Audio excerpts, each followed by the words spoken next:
नामांकन दाखिल करने के बाद PCC chief Govind Singh Dotasra press वार्ता कर रहे हैं। करते हैं जब नामांकन भरते हैं, पूरे राजस्थान में एक ऐसा शानदार माहौल है कि सरकार ने बहुत अच्छे काम किए 5 साल तक और कार्यकर्ता सब खुश हैं। कोरोना मैनेजमेंट ले लीजिए, विकास का काम ले लीजिए, बजट की बात ले लीजिए, किसान के लिए ले लीजिए, शिक्षा के क्षेत्र में ले लीजिए, चिकित्सा के क्षेत्र में ले लीजिए, सब क्षेत्रों में 36 हुकूमों को साथ लेकर के ऐतिहासिक फ्लैगशिप योजनाएं दी हैं।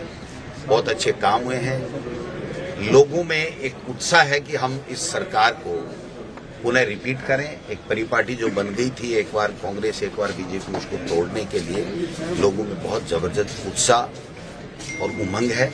मैं समझता हूं कि आपको ये नज़ारा अभी जब हम नेहरू स्टेडियम में चलेंगे तो आपको देखने को मिलेगा। और मैं कह सकता हूं कि मोदी जी और मोदी जी की सरकार, भारतीय जनता पार्टी और आरएसएस चाहे कितना भी जोर लगा लें, राजस्थान में कांग्रेस की सरकार रिपीट होगी।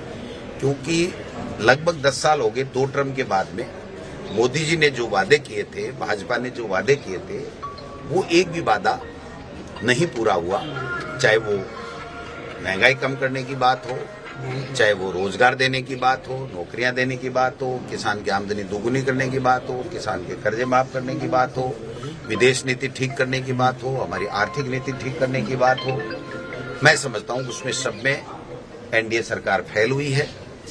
और लोगों में एक आम चर्चा है कि जो मोदी जी कांग्रेस से 70 साल का हिसाब मांग रहे थे, वो 9 साल का हिसाब भी आज की तारीख में नहीं दे रहे हैं।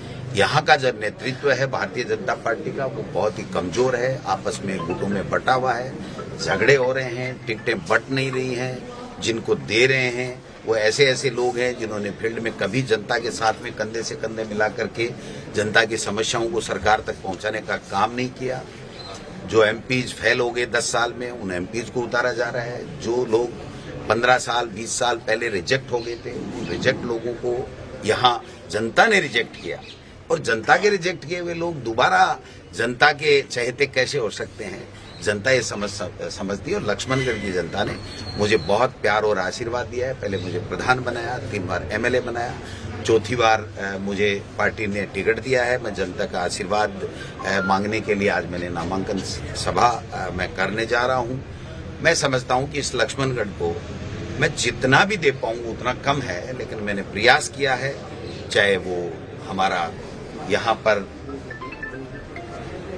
स्टेडियम ठीक करने की, अच्छा करने की बात हो, चाहे नेचर पार्क की बात हो, कॉलेज की बात हो, चाहे नेचवा के तहसील उपखंड की बात हो, चाहे सीवरेज की बात हो, तमाम ऐसे काम हैं जो जनता के हितों से जुड़े हुए थे, जनता के लिए थे, वो हमने करने का पूरा प्रयास किया है।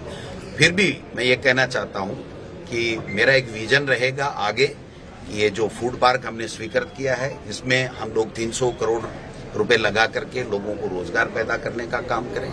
यहाँ पर किस तरीके से लोगों को कैसे रोजगार मिले, युवाओं को कैसे उनके सपने पूरे करने का अवसर मिले, कैसे शिक्षा के क्षेत्र में, उच्च शिक्षा के क्षेत्र में, बिजली के क्षेत्र में, पानी के क्षेत्र में कैसे हम लोग और ज्यादा विकास ला करके, योजनाएं ला करके, बजट ला करके इस लक्ष्मणगढ़ को एक स्मार्ट सिटी और पूरा लक्ष्मणगढ़ विधानसभा क्षेत्र को 200 विधानसभा में विकास के काम में अलग करने का काम करें। यहाँ हमेशा प्यार, मोहब्बत, भाईचारा रहा है, 36 को मिलकर के रहे हैं। मैं समझता हूँ कि ये भाईचारा हमेशा हमेशा कायम रहे। और जिस प्रकार से भारतीय जनता पार्टी के लोग 5-6 दफा यहाँ आकर के लक्ष्मणगढ़ में जिस भाषा का उन्होंने उपयोग किया है, वो उनकी भाषा उनको मुबारक हो, क्योंकि वो वही भाषा जानते हैं। मैं प्रेम की भाषा जानता हूँ।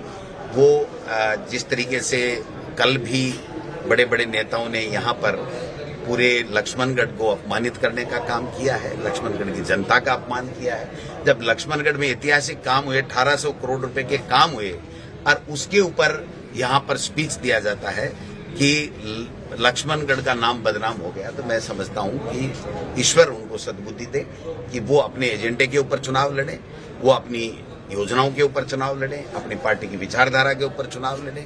तो लक्ष्मणगढ़ में उनका क्या विजन है, प्रदेश में उनका किस प्रकार का आगे 5 साल अगर उनको सरकार मिलती है तो क्या विजन है, अगर इस बात पे करेंगे तो हम उनसे तर्क भी करेंगे, बातें भी करेंगे। लेकिन मंच पे खड़े होकर के अगर गोविंद डोटासरा को वो गाली देते हैं तो मैं मानता हूं, मेरी जनता मानती है कि लक्ष्मणगढ़ को गाली दे रहे हैं, लक्ष्मणगढ़ के लोगों को गाली दे रहे हैं, उनका अपमान कर रहे हैं। तो ये अपमान लक्ष्मणगढ़ की जनता कभी बर्दाश्त नहीं करेगी। गोविंद जी, ईडी की कार्रवाई जिस तरीके से चल रही है लगातार, आपके भी दोनों संघ को नोटिस दिया गया, समन दिया गया है। देखिए, ये सब कुछ करेंगे क्योंकि ये जीत नहीं रहे हैं, जनता का दिल इन्होंने नहीं जीता है। और राजस्थान में जिस प्रकार से कांग्रेस की हवा चल रही है, कांग्रेस की सरकार की जो एंटीकमेंसी नहीं है, उससे बौखला करके इनके पास विजन नहीं है कि ये इसी तरीके का काम करेंगे। देखिए भाई, मैं तो एक किसान का बेटा हूँ, एक अध्यापक का बेटा हूँ। मैंने मेरे जीवन में कभी भी किसी तरीके का कोई गलत काम नहीं किया। मैंने संकल्प ले रखा है कि मैं मेरे जीवन में कभी भी ऐसा काम नहीं करूंगा जिससे लक्ष्मणगढ़ की जनता को नीचा देखना पड़े। ये कितने भी जतन कर लें, ईडी ले आए, सीबीआई ले आए, इनकम टैक्स ले आए, ये तो इनका काम है, इनके अस्त्र हैं ये चुनाव लड़ने के। तो इनके शस्त्र और अस्त्र इनको मुबारक हो। मुझे मेरी जनता आशीर्वाद देगी, मुझे पूरा विश्वास है और मैंने जनता के साथ दिल से काम किया है। इसलिए मैं समझता हूं कि लक्ष्मणगढ़ से कांग्रेस जीतेगी और पूरे राजस्थान में कांग्रेस बहुमत के साथ में पुनः सरकार पहले सीएम साहब के संघ को, फिर आपके संघ को। मैं कह रहा हूं ना, इनको डिस्टर्ब करना है। आज भी सुना है, सोशल मीडिया में देख रहे हैं, कुछ भारतीय जनता पार्टी के जो चुनाव लड़ने के जो अस्त्र शस्त्र हैं वो लेकर के उनकी खोजें आई हुई हैं। वो अपना काम करें, वो चाहते हैं कि हम डिस्टर्ब हो जाएं, हमारा ध्यान भटक जाए। अरे भाई, कांग्रेस में गोविंद डोटासरा लक्ष्मणगढ़ से चुनाव नहीं लड़ रहा है, लक्ष्मणगढ़ की जनता चुनाव लड़ रही है। लक्ष्मणगढ़ की जनता जिसको आशीर्वाद देगी, जिसको चाहेगी, ये ED, income tax Bharatiya Janata party को नहीं जिता सकते। ये इनकी गलतफहमी है, ये केवल गलत परिपाटी डाल रहे हैं, ये गलत संसाधनों का दुरुपयोग करने की कुचेष्टा कर रहे हैं। मैं समझता हूं कि ईश्वर इनको सद्बुद्धि दे जिससे वो अपने एजेंडे के ऊपर, अपने मुद्दे के ऊपर, अपनी विचारधारा के ऊपर चुनाव लड़े और जनता के बीच में जाए। Thank you. मनमोहन लाइव सुनो